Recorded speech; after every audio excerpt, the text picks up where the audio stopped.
How do you feel about this Michael album? I feel I've done some great work, and this is the greatest of the great work I've done because it introduced people to truly who I am. You know, Super Mike, you know, is a offspring of Skunk, the kid who just loved rapping, who wanted to be a rapper and an MC.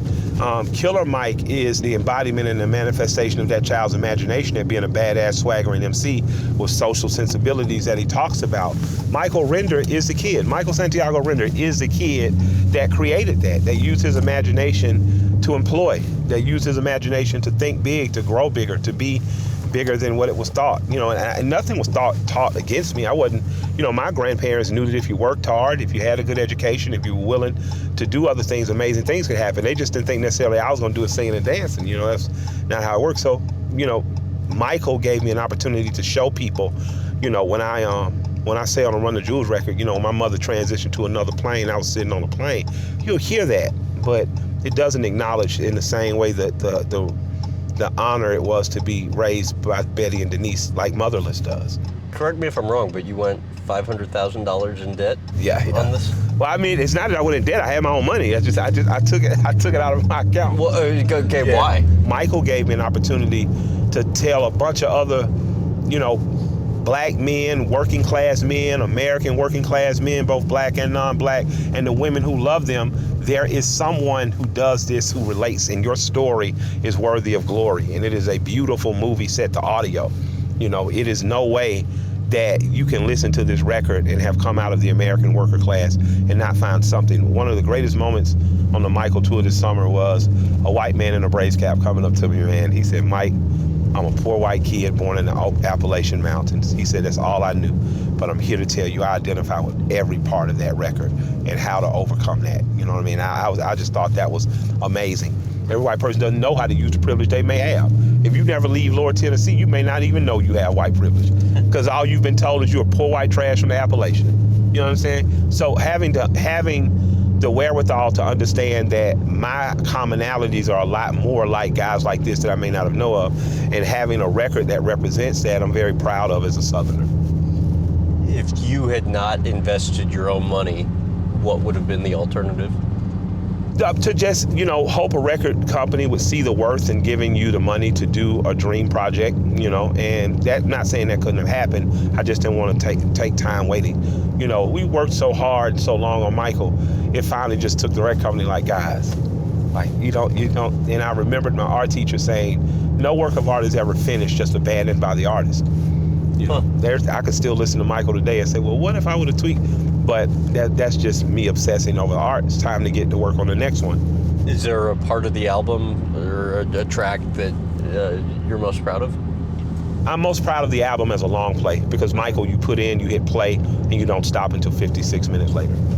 It's like an audio movie. So that's what I'm proud of. I listen to the album as a play of sorts, as a piece of theater, as audio, but you visually close your eyes and see it. So. All right. So the plan for this evening's what? I'm about to go and do a record signing where people who have shown love and bought the record, I get a chance to hang out with them. You're going to DBS Sounds. It's owned by my brother Tobago. He's out of the Caribbean. He's an absolutely a stout businessman. He's one of the people that's managed to keep his record company and record stores living. There used to be a time before you could download records in your phone that you actually went to the store. Right. So having an album as wax or a CD or a cassette means something to me because I used to have to go to Turtles Records by myself and convince the guy that in spite of the warning sticker that he should sell it to me. It's a part of the experience that every music lover should have. They should be able to go in a place where music is playing, physical copies are, and music lovers can congregate and talk and debate and turn each other's on to new music. And Tobago has been instrumental in not only doing that for his store, but doing that for the culture of Atlanta. So what brings you out here? Killer Mike fan. Yeah? I've been a long time fan of him as an independent artist and a Run the Jewels fan as well. I mean, I got the Run the Jewels tattooed on me. Oh, you do? Yeah. Okay. Run the Jewels 4. How long have you been a fan for? I was first introduced to him back in 2012 when RAP came out. Ever since then, I've been in love. I've been a fan since he was signed to Big Boy's Purple Ribbon, and just to see him evolve from where he was then to this album, which is like out of this world. I think is How have you seen him just- evolve? just growing up as a man, and you can tell through the music. I mean, this album, just the content, how he's rapping, it's just the evolution. And I like him as an activist as well. I think he's really great for the community. Thank you, brother. Love and respect. What do you think of the reception so far? I'm impressed. I'm happy. You know, people standing in line with their kids, bringing their sons out. That means the world. I like seeing someone who like sacrifices money to go do like real community, and then it's really good to see those guys win. He's a big staple in the city, and he keep it like everybody came out for him. That's because he shows up for people. When you do for the community gonna support you. Who don't want to rock with a superhero? What do you think of all the album of the year talk? What I think about the talk, I think it's deserved. I don't think there's a better rap album or album that describes the whole human experience that to the degree I did. It deserves a Grammy. Album of the year. He keeps preaching that on social media, and it deserves it. It's true. Why do you think he deserves it? He put his heart and soul into it. I mean, he literally talking about his mom and all the heartache he went through with that, and it takes a lot. I mean, for somebody who lost a parent in the past year, it's tough to talk about. Especially put out there in the world. You gotta know you're not alone.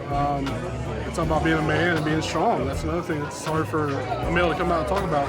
Like, you had those breakdowns, you had those moments of weakness, you had those weaknesses of darkness, suicidal thoughts. And he talks about that. Now he faces it. Being able to relate on that front, it's glad to hear I'm not alone in that process. Hey, how are you? Thanks for coming out.